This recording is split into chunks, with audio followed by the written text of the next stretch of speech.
Hello there, I hope you've had a most fantastic week. Time for another vlog. The date at the moment is, what's the date? I should have brought a newspaper with me. Yes, it's the 4th of July 2014, I knew the last bit. So I hope you've had a great week. What's been happening on the channel? It's time for a roundup amongst other things. But first of all, the World Cup is still going on, as you know. Now, since England got boxed out, I pledged my allegiances to Costa Rica, and they're still going strong. Got down to 10 men versus the mighty Greece, but still won on penalties. That's not bad. It was 5-3, I think, he said, glancing down to these notes because he hadn't remembered it.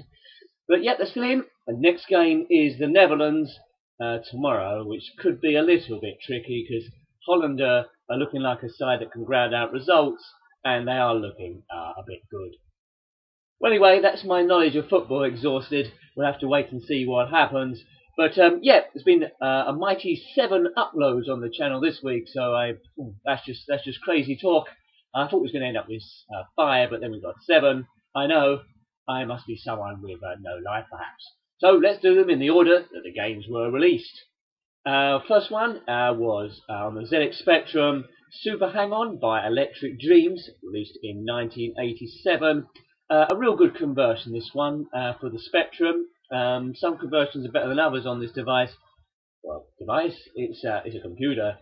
But I'm really impressed with this. It's not exactly the same as the arcades, that goes without saying, but the playability there, the essence of the game is there, and it's really well done. So check that one out if you can. A lot of the other games I've reviewed this week are quite modern in comparison. Normally I have a mix starting from the 80s working to modern, but by some strange randomness they all seem to be in the last few years. But the next one, in order, I don't know exactly the date this was released because it was a cover disc on Amiga format. I presume it was the early 90s, and it was released to promote the game Sensible World of Soccer, which went on to be huge. This is called Sensible World of Soccer on the Moon. Yes, the only difference is the pitch looks like the moon. There's a few craters there. As far as I can work out, the gravity was the same. Game play was, well, more or less the same, except they wanted you to buy the game. So after just one match of this demo, the game will crash. So they're trying to get people hooked so they buy the whole game. But quite an interesting one to see. I've been trying to track that down for a little while. So for nostalgia and historic purposes, that's probably worth a look. Bit of commentary on there as well, and my gameplay was better than my gameplay of Sensible World of Soccer, the main review. So it was getting slowly better there, so that's not bad. Next up was 2010, a very popular game. There's been sequels to this. It's Formula 1 or F1 2010 by Codemasters. This is the first year that they took on the Formula 1 franchise, and it's pretty impressive stuff. Much more impressive than my driving, I'd have to say. But in this gameplay, I drive a Ferrari around the track, none too convincingly, around the difficult track of Monaco. Brushed the walls a few times, so you might notice that the damage is not on. I might be bold enough to have well, do a few races with the damage on, see how far I get, but I doubt that car's coming home in one piece. We had to kidnap Felipe Massa to get that car, so I'm not sure that sort of thing can continue. What do we do next? 2 games from 2011.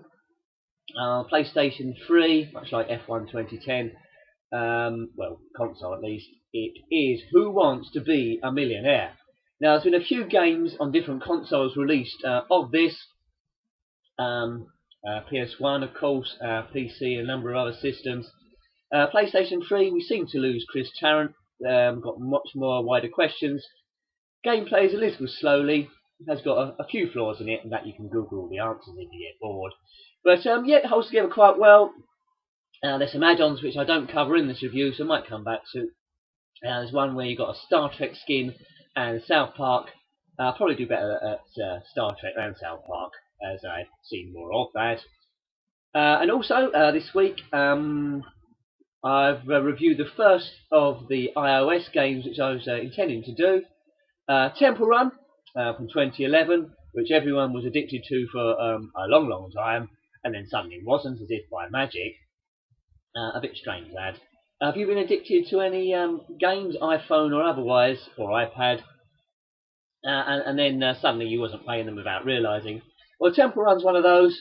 You have to run as far as you can, collecting coins, avoiding obstacles. As soon as you smash into something, the game's over.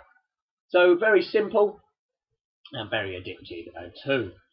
And on the heels of that, Labyrinth, released the next year, 2012, by Illusion Labs.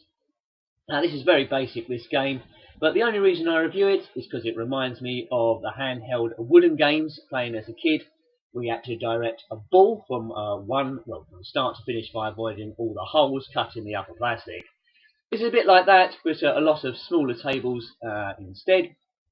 I know I haven't explained that very well, but that's well worth a look at, I would say, but I would say that. So check it out, make sure I'm not lying, maybe comment on it.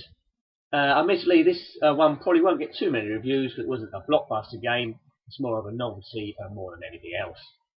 And that takes us to the very last game that I reviewed. It's another Zen Pinball 2 table, which we'll come to every now and again on the PlayStation 3.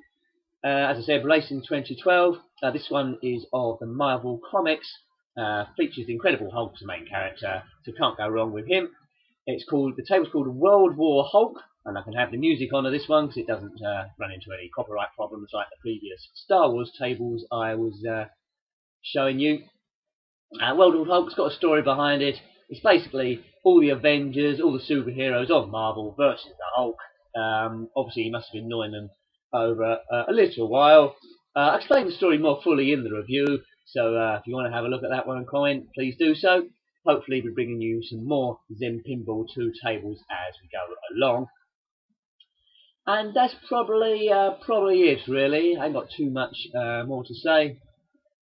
What else could I tell you? I don't think so. It's time for me to do that silly bit at the end where that voice goes over and says goodbye. So I hope you like that one. Well, it was a vlog at least, wasn't it?